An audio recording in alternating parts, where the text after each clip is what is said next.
Our last law or rule of exponents is what we call the power of a power.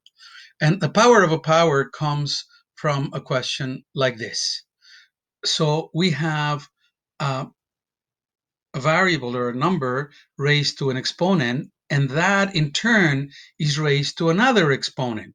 So here we have 4 exponent 2, and all that raised to exponent 3.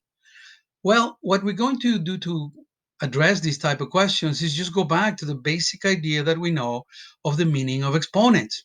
We know, for example, that 4 squared, if we go in extended form, is 4 times 4.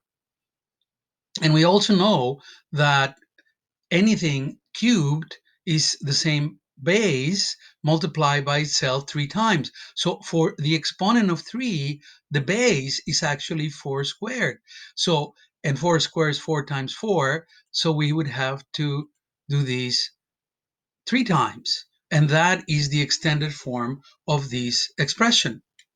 And that, of course, writing it again using our exponents, we can see that each of these is one of these 4 squares, 4 squared multiplied by itself 3 times.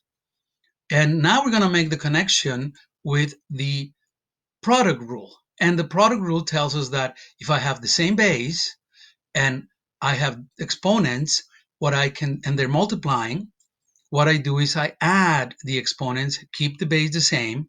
So in this case, I would add 4, and the exponent would be 2 plus 2 plus 2, which we know is 4 exponent 6. And that is the simplification of this expression. 4 squared, all that to the exponent 3 or cubed, is equivalent to 4 to the power of 6, exponent 6. And then, of course, we can evaluate that, multiply 4 by itself 6 times, and we arrive at 4,096. But really, what we're after is understanding this idea of the power of a power. We're going to do one more example. Let's take a look at this situation. We have negative 2 cubed, and then all that raised to exponent 4. So similarly to what we did previously, we can see that this inside the bracket is negative 2 times itself 3 times. And then that repeats 4 times. So each of these is a 2 cubed. Negative 2 times negative 2 times negative 2, 1 time, 2 times, 3 times, 4 times. And this is how we would rewrite this expression, going from exponential form to extended form. And now we're re-summarizing it and again applying our law of the product rule. We know that we keep the base the same. The base is negative 2, and the exponents are added. So these would be equivalent to negative 2 to the power of 3 plus 3 plus 3 plus 3, which is negative 2 to the power of 12. And similarly to our previous example, that means we will multiply negative 2 times itself 12 times. And because we're multiplying a negative number an even number of times, our answer will be positive. And our answer happens to be 4,096.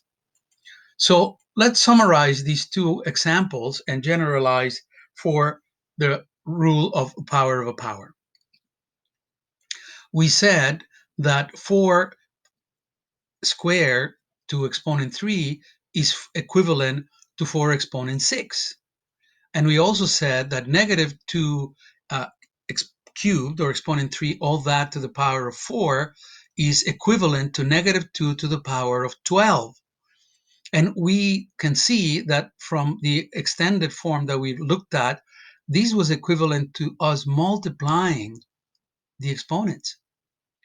So if I have a variable, the same situation applies. For example, if I had x exponent 4, all that squared, I would multiply the exponents to arrive at my simplified version of x exponent 8. And this then is the summary for our power rule. So the power rule states that when a power is raised to an exponent, you may multiply the exponents together to simplify the expression. So any variable or number raised to a power, and then that raised to a certain exponent again, is equivalent to the base, and the exponents are multiplied. So now we're going to do a little bit of practice like we always do. Have fun.